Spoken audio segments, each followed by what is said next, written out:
Cześć, Bartek Urban, zapraszam do porównania Jeepa Grand Cherokee SRT z Mercedesem EQC. Let's get ready to rumble! Czy jakoś tak. Na początek oczywiście wyścig. Która klapa podniesie się szybciej? 3, 4.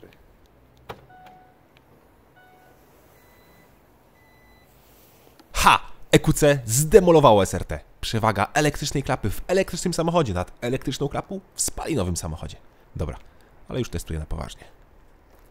Na pozór EQC oraz SRT to dwa kompletnie różne auta. Bo przecież SRT ma wielkie 6,4-litrowe V8 pod maską, a EQC to auto w pełni elektryczne.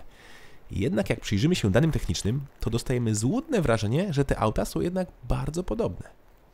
Na początek wygląd. Podobnie jak rodzaj napędu, taki wygląd tych aut jest kompletnie inny. Jeep to prawdziwy uliczny brutal. Wielki, przypakowany, kipi energią, ale też nie jest szpanerem. Wygląda jak taki kark, bramkarz na dyskotece. Mercedes znowu ma bardzo obłe kształty. Jak dla mnie, nawet zbyt obłe i do tego jest szpanerem. A wszystko to zasługa świateł, które przechodzą przez całą szerokość auta, zarówno z przodu, jak i z tyłu i robią fenomenalne wrażenie. Z przodu w ogóle można wyłączyć tą środkową część, jeśli się nam ona nie podoba. Ale uwierzcie mi, będzie Wam się podobała, bo to właśnie to światło definiuje, jak dobrze EQC wygląda z przodu. Jeep ma oczywiście potężny wydech z tyłu, a EQC? No nie ma nic. Dobrze, że Mercedes nie dał tam atrap, bo tego bym chyba nie przeżył. Ale tak czy siak, tutaj jest moim zdaniem remis, bo o gustach się nie dyskutuje. Chociaż osobiście bardziej podoba mi się SRT. No ale tak jak mówiłem, remis 1:1. Wymiary. Warto też odnotować różnicę w wymiarach, zwłaszcza jak auta stoją obok siebie. SRT jest wielkie i to nieważne, czy stoi koło innych aut, czy stoi samo. Co innego natomiast z EQC, które jak stoi samo, wydaje się bardzo wielkie przez swoje obłe kształty. Ale parkując koło SRT, nagle się kurczy i wszystkie krągłości powodują, że jest znacznie mniejsze. I wtedy też widać, że jednak EQC jest o klasę niżej, jeśli chodzi o wymiary.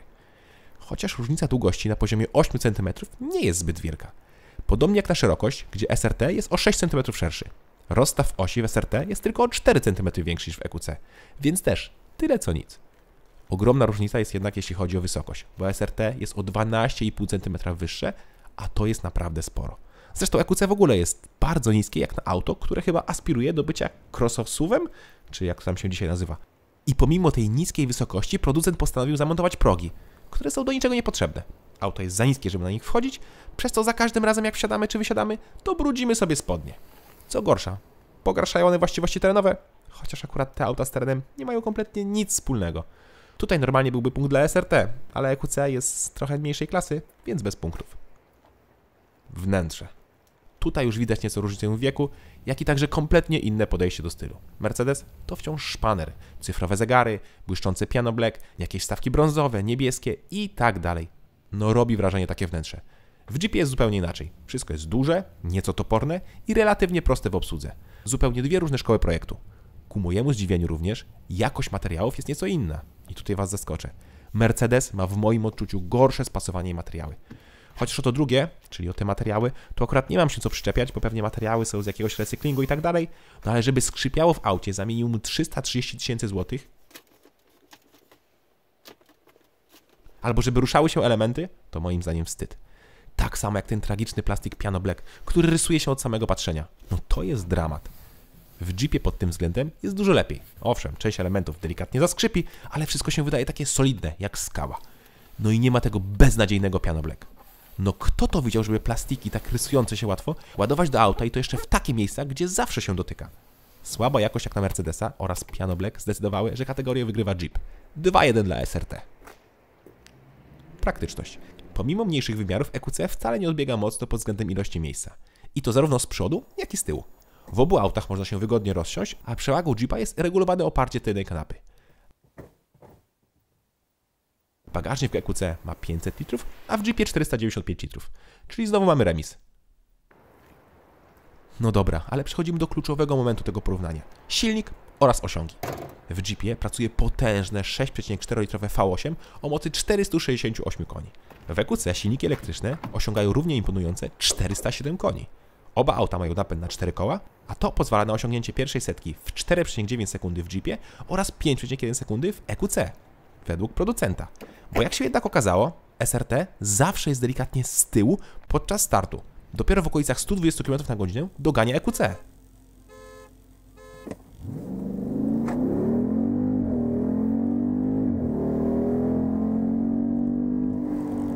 Nieźle. Ale tutaj kwestia skrzyni biegów oraz momentu. EQC nie musi zmieniać biegów, a to już jest mała przewaga.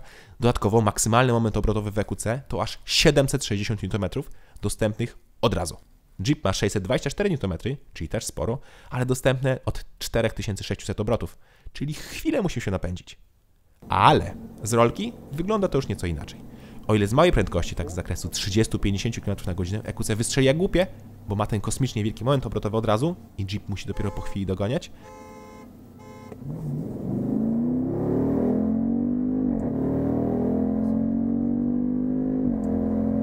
Tak już z 80 jest równo, a dosłownie po 2 sekundach Jeep znika w akompaniamencie cudownego V8.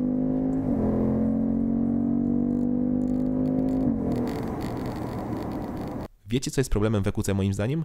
Masa. Otóż EQC, jak pokazałem na początku, jest nieco mniejsze od SRT, a mimo to waży 2,5 tony. Tak jest, auto, które gabarytami jest klasy GLC, waży od niego ponad pół tony więcej. Co ciekawe, SRT waży dosłownie tyle samo. Różnica jest dosłownie kilku kilogramów. I to jest spora wada, bo gdyby EQC było lżejsze, o te 500 kg, to wtedy SRT nie miałby szans. A i w ogóle EQC jest ograniczony do 180, a SRT może pędzić 257 km/h. Nieźle, ale i tak daje remis, bo w mieście EQC jest bezkonkurencyjne, ale już na trasie SRT jest znacznie szybszy. Haha, i tak, przełączyliśmy na benzynę w SRT, bo nie wiem, czy zwróciliście uwagę pod maską, ale testowane SRT to hybryda, czyli mamy instalację LPG. Straty na gazie względem benzyny przy przyspieszaniu są wręcz zerowe, ale i tak przełączyłem na benzynę. Prowadzenie. Zarówno Jeep, jak i Mercedes mają kompletnie inaczej nastawione zawieszenie, bo i też mają inne przeznaczenie i charakter. SRT to jednak wóz sportowy, stąd też jest twardy i mało wychyla się na zakrętach. Przez co też komfort podróżowania nie jest najwyższy. Mercedes znowu to taki typowy Mercedes, czyli wygodne auto. Niestety przez to się dość mocno wychyla na zakrętach. Warto też tutaj powiedzieć o hamulcach, których EQC wydaje mi się, że w ogóle nie ma. Owszem, jest rekuperacja, czyli odzyskiwanie energii i hamowanie i w sumie po mieście da się jeździć tak, że w ogóle nie używamy pedału hamulca. Ale jakby kiedyś Wam go przyszło użyć w takiej sytuacji awaryjnej, to jest bardzo kiepsko. Wręcz tragicznie. EQC ma spowalniacza, a nie hamulce. SRT wyhamowuje znacznie lepiej, a oba auta są tak samo ciężkie. Punkt dla Jeepa. Spalanie. W kategorii spalanie nieco ciężko się obracać, jeśli nie przyjmiemy kosztów kilowatogodziny, bo w tej jednostce podaje się zużycie energii w autach elektrycznych. Średni koszt 1 kWh to około 55 groszy. Załóżmy, że litr paliwa kosztuje 5 zł, a gazu 2,40, bo tak jak wspominałem, Jeep to hybryda. Teraz możemy porównywać. Wyniki spalania będą średnią z normalnej jazdy, bez żadnej ekozabawy i tak dalej. Od zwykła jazda na co dzień. Otóż Mercedes EQC palił mi w mieście 26-27 kWh, natomiast w trasie 29.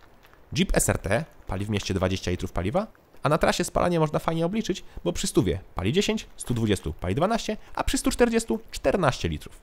Jeśli natomiast chcemy jechać na gazie, to trzeba doliczyć po około 2 litry gazu do tych wartości paliwa. No i teraz musimy to wszystko przeliczyć na złotówki. Czyli 100 km przejechanych w mieście przez EQC kosztuje mniej więcej 27 razy 0,55, czyli 14 zł i 85 groszy. W Jeepie jest to 20 razy 5 zł, czyli 100 zł. Jeśli chodzi o paliwo, oraz 22 razy 2,40, czyli 52 zł i 80 groszy, jeśli chodzi o gaz. Elektryk jest 3 razy ekonomiczniejszy od gazu oraz ponad 6 razy ekonomiczniejszy od benzyny. Zdecydowany punkt dla EQC. Zasięg. Pojemność akumulatorów EQC to 80 kWh, natomiast pojemność baku Jeepa SRT to 93 litry. A to oznacza, że średni zasięg EQC wynosi 300 km, a Jeepa 540. Jest spora różnica. Dodajmy do tego fakt, że te 93 litry zatankujemy w kilka minut, a w EQC nie da się tego zrobić szybciej niż w godzinę 22 minuty. Ba, jeśli chcielibyśmy ładować z kontaktu w domu, to będzie to trwało, uwaga, 46 godzin i 40 minut. Tak, to nie jest błąd. Ponad 46 godzin. Zdecydowany punkt dla Jeepa. Dźwięk wydechu. Tutaj bezapelacyjnie, bezdyskusyjnie zwycięzca jest tylko jeden. EQC. Jest cicho, przyjemnie, relaksująco, nikogo nie denerwujemy, dzieci mogą spać w spokoju, a psy nie chować się po kątach. Nie no, oczywiście żartuję. Przecież wiecie, że jestem ogromnym fanem głośnych aut, a V8 to najlepiej brzmiący układ silnika na świecie.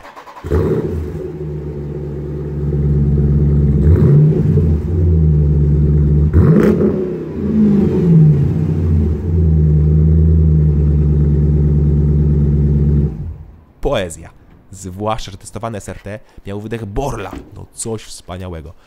Tutaj punkt dla SRT, ale mu go nie dam. No nie dam, ponieważ EQC z założenia ma być cichy, elektryczny. To tak jakbym miał porównywać kota z psem i nie dał punktu kotu, bo ten nie szczeka. No bez sensu. Więc i bez punktu.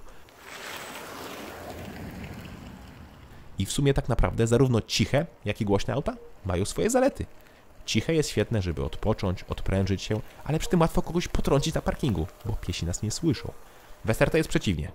Każdy pieszy wie, że jedzie ten potężny czołg.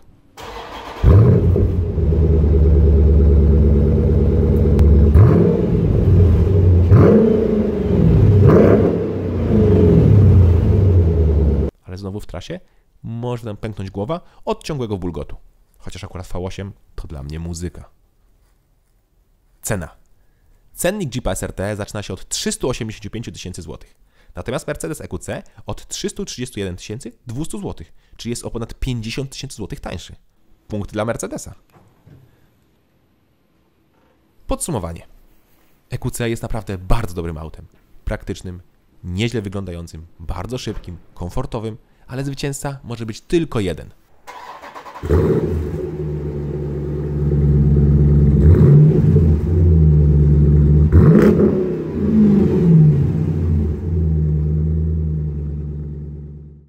I nie tylko dlatego, że jest przeraźliwie głośny i agresywny. Dlatego, że póki co nie ma infrastruktury i technologii elektryków w naszym kraju i dopóki się to nie zmieni i ładowanie nie będzie trwało maksymalnie 30 minut, a zasięg nie będzie starczał na 400 km w trasie, to takie auto się nadaje tylko do miasta. Tylko do miasta jako drugie auto EQC jest genialne. Ale jeśli to ma być auto do wszystkiego, to zdecydowanie biorę Jeepa.